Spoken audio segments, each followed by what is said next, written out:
modelo de segurança do Unix define quais operações podem ou não acontecer no sistema. Em um computador que é compartilhado entre muitos usuários, é razoável pensar que um usuário comum não vai ter permissão para acessar e ler os documentos pessoais de outro usuário. As permissões do Unix são baseadas no conceito de usuários e grupos. Existem muitos usuários no sistema e muitos grupos, e todo usuário pertence a pelo menos um grupo, que é o seu grupo primário, e pode pertencer a outros grupos, que serão seus grupos secundários. Todo comando é executado por um usuário. Por exemplo, quando eu executo ls, o sistema operacional sabe que quem executou esse comando foi o meu usuário. Você pode querer saber qual é o seu nome de usuário. Para isso, é só usar o comando whoami, e a gente vê que o nosso usuário é o Ubuntu. Para saber a quais grupos esse usuário pertence, podemos usar o comando groups. Cada um desses nomes é um grupo do usuário Ubuntu. Repare que o primeiro grupo, que é o grupo primário, tem o mesmo nome do usuário. Isso é bastante comum. Todo usuário e todo grupo tem um número identificador, que pode ser visto usando o comando id. Aqui, o comando mostra que o usuário que executou esse comando tem ID 1000 e se chama Ubuntu, que o seu grupo primário também se chama Ubuntu, e mostra ainda os IDs e nomes dos grupos secundários. Vimos que existem usuários e grupos no sistema, e agora vamos ver para que eles servem. Todo arquivo ou processo do sistema pertence a um usuário, que é o dono, e a um grupo. O grupo de um arquivo não precisa ser um dos grupos do dono do arquivo. Por exemplo, aqui o usuário U2 é o dono do arquivo A1, enquanto o grupo G2 é o grupo proprietário do mesmo arquivo. E note que o usuário U2 não faz parte do grupo G2.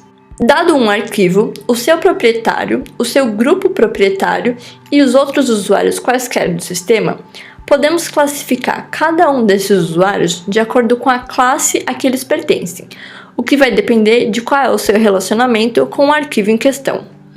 Se o usuário for o proprietário, ele irá pertencer à classe U. Todo usuário que não for o proprietário, mas pertencer ao grupo proprietário, pertencerá à classe G.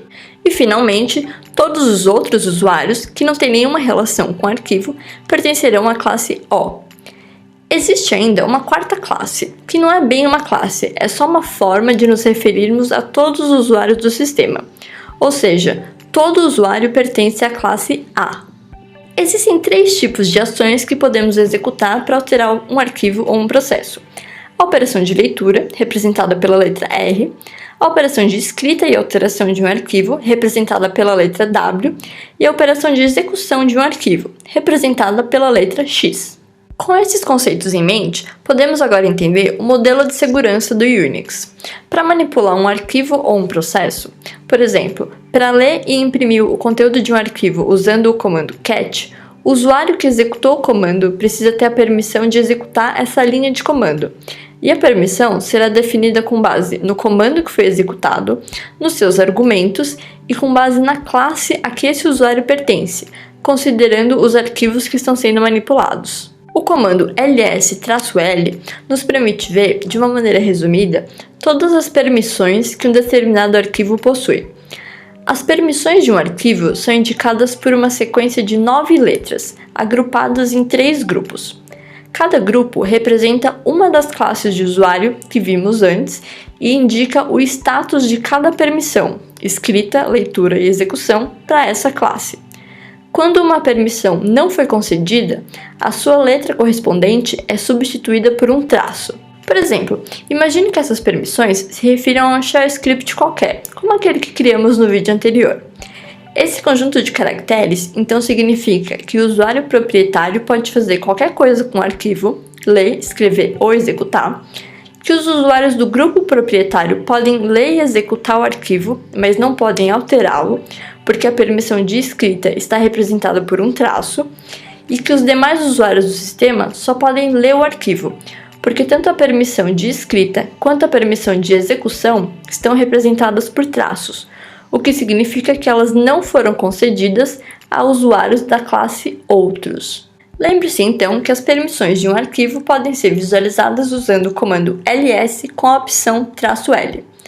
A terceira coluna indica o nome do usuário proprietário de cada arquivo, a quarta coluna indica o nome do grupo proprietário e a primeira coluna contém as permissões. Existem comandos específicos para alterar o proprietário de um arquivo, o seu grupo ou as suas permissões. São os comandos chon, chgroup e chmod. No entanto, esses comandos e muitos outros não estão disponíveis para os usuários comuns, apenas para contas de administração do sistema, ou contas de superusuário. No Unix, o superusuário se chama root. Esse usuário tem permissão para executar qualquer comando, mesmo comandos que possam danificar o sistema de alguma forma, por exemplo, apagando arquivos importantes. O nosso usuário, embora não seja um superusuário, consegue executar comandos com poderes de superusuário se for necessário, e isso é feito usando o comando sudo.